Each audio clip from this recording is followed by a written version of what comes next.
नमस्कार दोस्तों, back to our channel. Friends, मैं सबका अपने चैनल स्टॉक्स फॉर लाइफ में बहुत स्वागत करता हूँ। Welcome to STFL family. Dear family members, आज 17 जुलाई रही बात भारतीय शेयर बाजार की।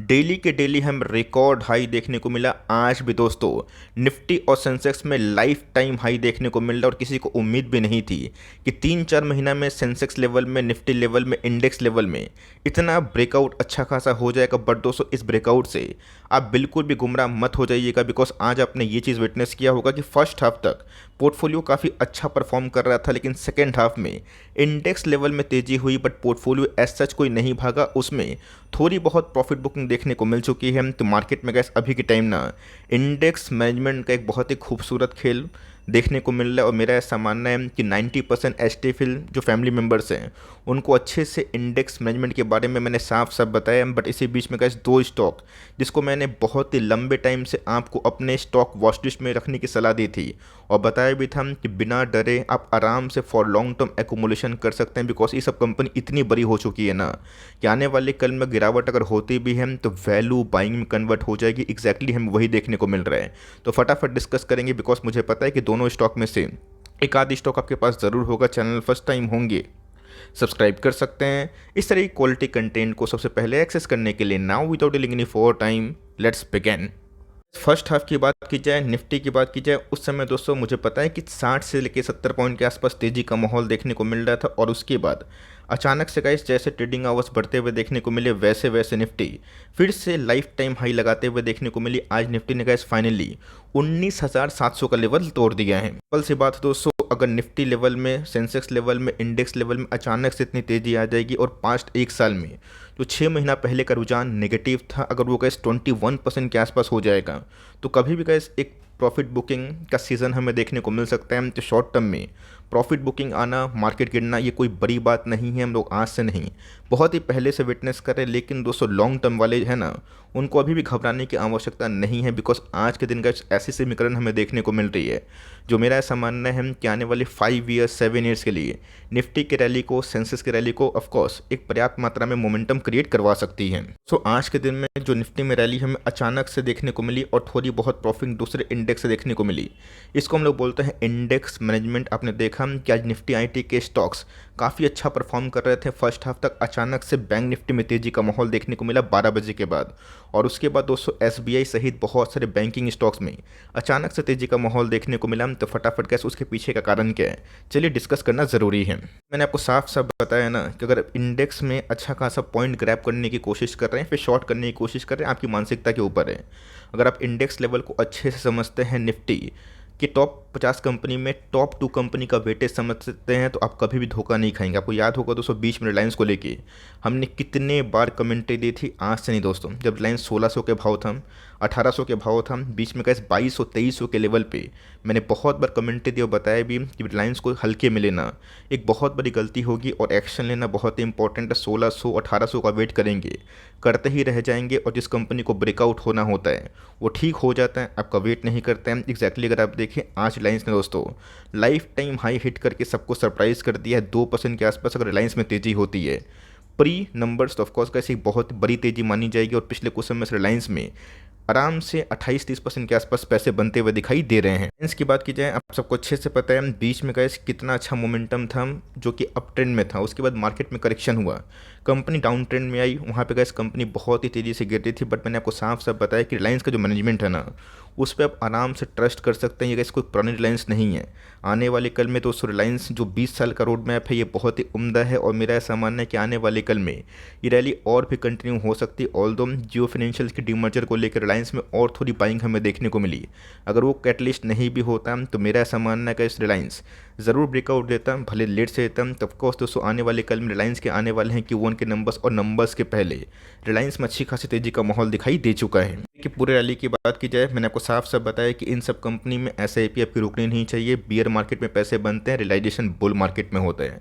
और एक इसमें लाइन बहुत बार दोहरा चुका हूँ, और मैंने बताया भी है कि रिलायंस जैसी अच्छी कंपनी ब्लू चिप में शायद दूसरी कोई नहीं है तो बहुत सारे ऑप्शंस, बट रिलायंस एक मुकेश अंबानी साहब की कंपनी है जिसको मुकेश अंबानी साहब बहुत ही केयरफुली लाइक उसको मैनेज करते हैं, तो पिछले कुछ समय से कैसे बहुत बड़ा जो हर्डल था वो टूटता हुआ देखने को मिल रहा है। और अहेड ऑफ Q1 के नंबर्स रिलायंस ने आज 2800 का जो लेवल है उसको भी क्लेम करने की कोशिश की थी और थोड़ी बहुत प्रॉफिट बुकिंग देखने को मिली। तो अगर आप रिलायंस में सही टाइम में एंट्री करी ज़रूर बताइएगा। मुझे लगता है कि आने वाले कल में कैसे अगर नंबर्स थोड़े से इनलाइन आते हैं रिलायंस में गए जो तेज़ी का मोमेंटम है और भी क्रिएट हो सकता है। कल से बात है गैस, आप सबको अच्छे से पता है Q1 के नंबर्स के पहले थोड़ी बहुत मार्केट में एंटिसिपेशन होती है इस बार गैस, चूँकि इनके ऑटो से बिजनेस में थोड़ा बहुत मार्जिन डिक्लाइन होगा बिकॉज इंटरनेशनल मार्केट में क्रूड के प्राइस घटे हुए हैं, तो ऑफकोर्स इसको इम्पैक्ट होगा। बट मार्केट में गैस ये news already discounting 21 of April जुलाई की बात कीजिए, माफ़ करिएगा, इस दिन गैस कंपनी के आने वाले हैं Q1 के नंबर्स। और नंबर्स के पहले अगर आप देखें तो चार्ट में बहुत ही स्ट्रॉन्ग मोमेंटम हमें देखने को मिल रहा है। पिछले कुछ समय से गैस मैंने रिलायंस में एक ही बात बोली है,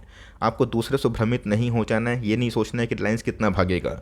आने वाले कल में गैस रिलायंस एक बहुत ही अच्छा मार्केट कैप और ही बढ़ सकता है। सिंपल सी बात है, अगर आप इंटरनेशनल मार्केट में एप्पल का मार्केट कैप देखें जो बहुत सारी कंट्रीज़ के GDP से भी ऊपर है, तो एक बहुत बड़ी उपलब्धि वाली साइन होती है वैसी कंपनी के लिए जिनके बिजनेस में काफ़ी अच्छे पकड़ हैं। तो अगर आपने पैसे बनाए तो अच्छी बात है, बिकॉज मुझे पता है कि बहुत लोगों ने सही टाइम पे एक्शन भी लिया होगा और जिनको एक्शन लेने का टाइम नहीं मिला है वो चाहे तो Q1 के नंबर्स का वेट कर सकते हैं। दोस्तों अगर आपसे रिलायंस की रैली मिस हुई है तो HDFC बैंक में अगर आपने पोजीशन को होल्ड किया है, बनाया है, तो उसको गलती से ही मत बेचिएगा, बिकॉज HDFC बैंक के नंबर्स 12 बजे के आसपास हमें देखने को मिले और उसके बाद दोस्तों पूरे मार्केट के मोमेंटम को इस कंपनी ने आज के दिन लिफ्ट किया। आपने देखा कि अचानक से विप्रो या फिर दूसरे जितने भी कंपनी हैं IT के वो टॉप गेनर में थे और उसके बाद बैंकिंग स्टॉक्स में तेजी हमें देखने को मिली, बिकॉज पूरे इंटायर बैंकिंग स्टॉक्स में सबसे बड़ा वेटेज का HDFC बैंक का है और पोस्ट मर्जर के बाद इनकी वेटेज में अपग्रेडेशन हमें निफ्टी में भी देखने को मिली है। और ऑफकोर्स गैस आज नंबर्स के बाद मार्केट ने स्ट्रेटनेस थम्सअप किया और 2% के आसपास हमें तेजी आज भी HDFC बैंक में दिखाई दे चुकी है। तो साफ साफ बताया कि जितना लंबा कॉन्सोलेशन होगा पैसे बनने की क्षमता उतनी हाई होगी और इन सब कंपनी में जो फ्रॉड होता है ना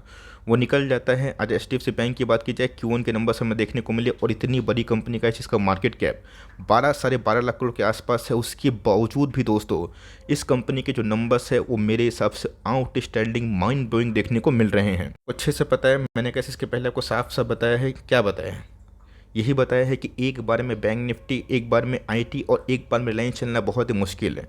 अगर तीनों जो हेवी वेट से एक बार में चलेंगे ना निफ्टी रुकेगा नहीं। और इसमें एक प्रॉब्लम वाली बात क्या होती है पता है, प्रॉब्लम इधर पे यही होती है कि निफ्टी तो भाग जाएगा, सेंसेक्स भाग जाएगा, बट पोर्टफोलियो जस्ट का तस रहेगा, बिकॉज हमारे पोर्टफोलियो में अधिकतर मिड कैप स्मॉल कैप के स्टॉक्स देखने को मिल रहे हैं और मैक्सिमम जितने भी mid cap small cap stocks को हमने लिया है उसे बहुत सारे स्टॉक्स अच्छा परफॉर्म करना स्टार्ट करती हैं और बहुत सारी कंपनीज जो अभी भी अच्छा परफॉर्म नहीं कर रहे हैं उनके मार्जिन्स हमें इंप्रूव होने की आवश्यकता है। तो ऑफकोर्स गाइस लो इन्फ्लेशन वाले माहौल में और हाई इंटरेस्ट रेट वाले माहौल में आप सबको अच्छे से पता है क्या होता है। लो इंटरेस्ट रेट वाले माहौल में गैस हमें बहुत ही अच्छा दावेदारी पेश करनी होती है और हमें अच्छा फ़ायदा मिलता है कि कैसे लो इंटरेस्ट रेट के इन्वायरमेंट में स्मॉल कैप मिड कैप अच्छा करते हैं और ऑफकोर्स हाई इंटरेस्ट के इन्वायरमेंट में बैंकिंग सेक्टर काफ़ी अच्छा करते हैं। इसी बीच में गैस बहुत ही फिनोमिनल आउटस्टैंडिंग 30% के आसपास नेट प्रॉफिट में जंप हमें ऑलमोस्ट 12,000 करोड़ के आसपास प्रॉफिट देखने को मिला, जो मेरे हिसाब से गैस बहुत ही हेल्दी है। अगर आप इसको ईयर ऑन ईयर जो टर्म्स है उससे कंपेयर करें और एसेट क्वालिटी की बात की जाए ये भी दोस्तों बहुत ही इनलाइन है, चाहे वो ग्रॉस NPA की बात की जाए, नेट NPA की बात की जाए और साथ ही साथ प्रोविजनिंग में भी कंपनी ने बहुत ही अच्छा लगाम पेश किया और मेरे हिसाब से गैस बहुत ही अच्छे हेल्दी एसेट के संग कंपनी की जो मार्जिन्स है उसमें भी हमें अच्छी खासी स्पाइकअप ईयर टू ईयर देखने को मिल रही है। दोस्तों दो कारण थे जिसके वजह से मार्केट में अभी के टाइम रैली विटनेस हो रही है। बहुत लोग मुझे पता है कि फ्रस्ट्रेटेड होंगे कि सर निफ्टी 19,500 के आसपास हो गया, तो क्या आपके पास HDFC बैंक, रिलायंस ये सब कंपनी थी? अगर नहीं थी टाइम देना पड़ेगा।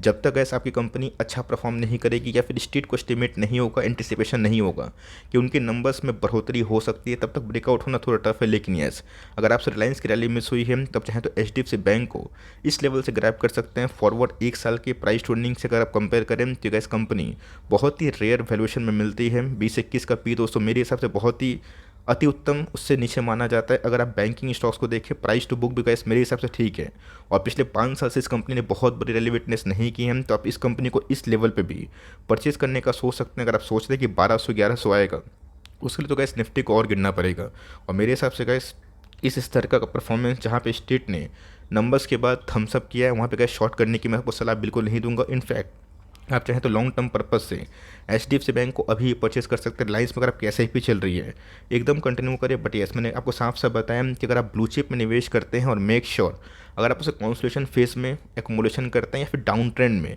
आप आपको समझ में तो आएगा नहीं कि आप एकोमोलेशन कर रहे हैं और प्रॉफिट कहाँ पे हो रहा है। लेकिन 1 साल के बाद 2 साल के बाद जैसे वो लाइफ टाइम हाई के पास जाएगा उस कंपनी में आपके पैसे बनते हुए देखने को मिलेंगे। मुझे पता है कि बहुत लोगों ने रिलायंस के इस फॉल में अच्छा खासा पार्टिसिपेशन किया। आप चाहें तो एचडीएफसी बैंक में भी कर सकते हैं। और इंडेक्स मैनेज को समझिए दोस्तों, मैनेजमेंट को, इससे आपको बहुत ही क्लियर व्यू होगा। तो दोनों में से कौन सी कंपनी आपको सही लग रही है प्लीज़ कमेंट बॉक्स में बताइएगा। और आपके दोस्तों आज कौन से स्टॉक्स बहुत ही अच्छा परफॉर्म किए हैं वो भी कमेंट बॉक्स में लिख सकते हैं। वीडियो में फर्स्ट टाइम होंगे, चैनल फर्स्ट टाइम होंगे, सब्सक्राइब करिएगा और कंटेंट अच्छा लगा तो प्लीज़ लाइक करके इनकरेज भी करिएगा। तो गाइस मिलते हैं जल्दी ही, तब तक के लिए bye. Thanks for listening friends, God bless you all.